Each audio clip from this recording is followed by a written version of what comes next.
Este hombre recibió una exposición a la radiación incompatible con la vida. 83 días, vivo pero muerto, respirando pero con máquinas, comiendo pero en la manera que nosotros no hacemos.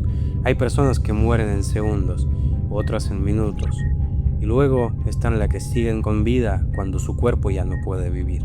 Este hombre estaba en una cama de hospital en Japón, conectado a máquinas, aislado del mundo.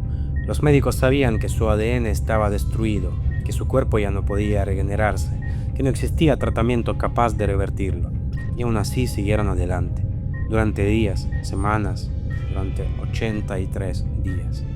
Hoy esta historia sigue planteando una pregunta incómoda. ¿Dónde termina la medicina? ¿Y dónde empieza la prolongación de sufrimiento? Para entender cómo alguien pudo llegar a este punto, tenemos que retroceder, mucho antes del hospital, mucho antes de las máquinas. Tenemos que volver al día en que todo empezó y después vivir de día a día lo que sufrió protagonista de nuestra historia de hoy. Antes de convertirse en un hombre citado de informes médicos, artículos científicos y debates éticos, Isashi era simplemente una persona común. Y eso es precisamente lo que vuelve a esta historia tan terrorífica. No era alguien excepcional, no estaba destinado a cambiar la historia, no formaba parte de ninguna élite científica. Era uno más. Tenía 35 años cuando ocurrió el accidente, una edad en la que muchas personas sienten que su vida ya ha tomado una forma definitiva. Vivía en la prefectura de Ibaraki, al noreste de Tokio, una región que rara vez aparece en documentales o titulares internacionales. Ibaraki no es la imagen que muchos tienen de Japón. No hay rascacielos interminables ni neones brillantes. Es una zona de transición entre lo urbano y lo rural, con pueblos medianos, fábricas, carreteras largas y silenciosas y barrios residenciales donde las casas se parecen unas a otras. En Japón, ese tipo de entorno transmite una idea muy concreta: estabilidad.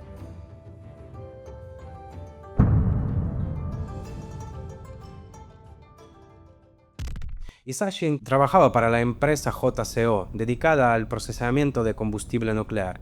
No se trata de una central nuclear en el sentido que la mayoría de personas imagina.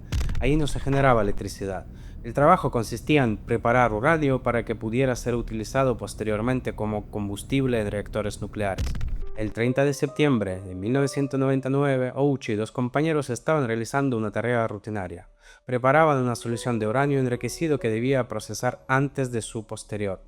Para hacerlo, vertieron manualmente la solución en el tanque de precipitación de acero inoxidable.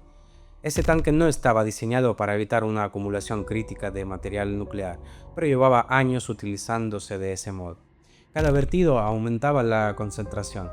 Cada gesto parecía normal, nada indicaba que se estuviera cruzando un límite, hasta que se cruzó.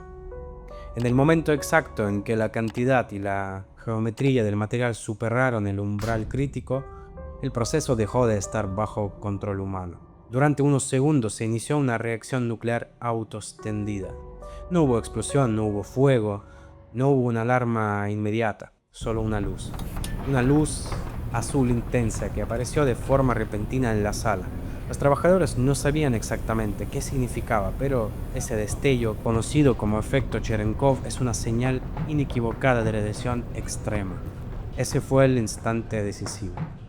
Hisashi Ouchi se encontraba a escasos metros del tanque. Recibió una descarga de radiación gamma y neutrones de una intensidad que rara vez se ha registrado en un ser humano que no muera al instante. Durante varios minutos la reacción continuó. Nadie entendía del todo lo que estaba ocurriendo. No existía un protocolo claro para una situación así. Los trabajadores no evacuaron inmediatamente, en parte porque el peligro no era visible ni comprensible. Cuando finalmente se logró detener el proceso, el daño ya estaba hecho. Ouchi no se desplomó, no perdió el conocimiento, no cayó al suelo. Ese es uno de los aspectos más engañosos de la radiación. A diferencia de otros tipos de daño extremo, la radiación no siempre produce un colapso inmediato. El cuerpo puede seguir funcionando durante horas, incluso días, mientras el daño avanza a nivel celular.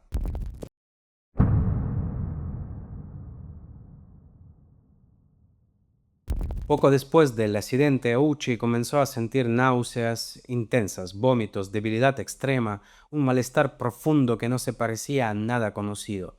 Fue trasladado a un hospital local. Allí los médicos sospecharon rápidamente una exposición grave. Las pruebas confirmaron algo alarmante. Los niveles de radiación eran extraordinariamente altos.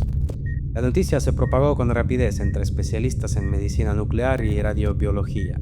Se decidió trasladarlo a un hospital más avanzado, en Tokio. En ese momento el accidente dejó de ser solo un fallo industrial. En los días siguientes comenzaron a manifestarse los efectos más profundos. La piel, que normalmente se renueva de forma constante, empezó a deteriorarse. No se trataba de quemaduras visibles, sino de una fragilidad extrema.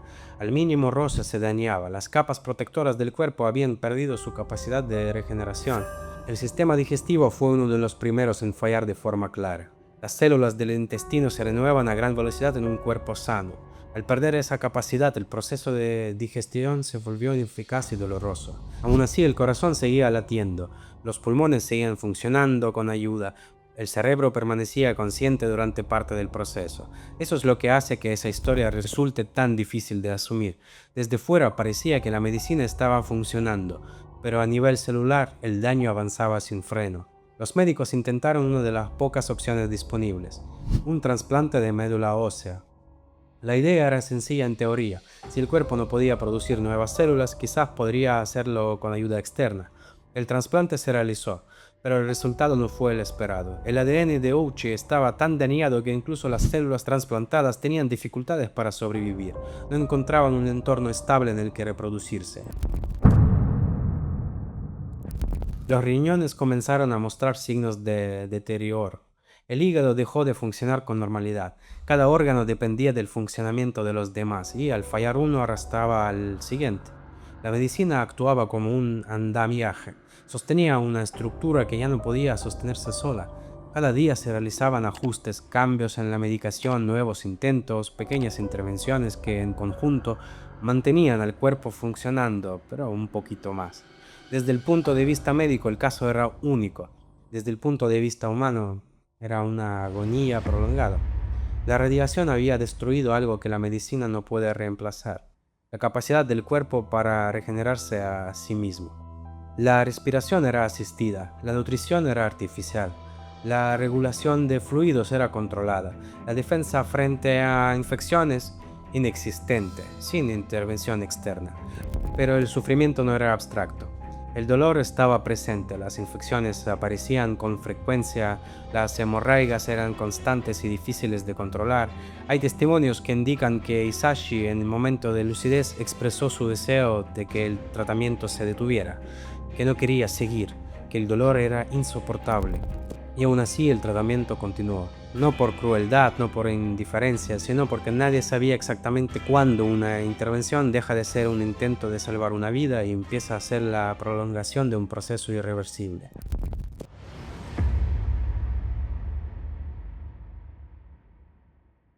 Hisashi Ouchi sufrió 3 paradas cardíacas en una hora. Aunque fue reanimado en cada ocasión, entró en coma con actividad cerebral mínima.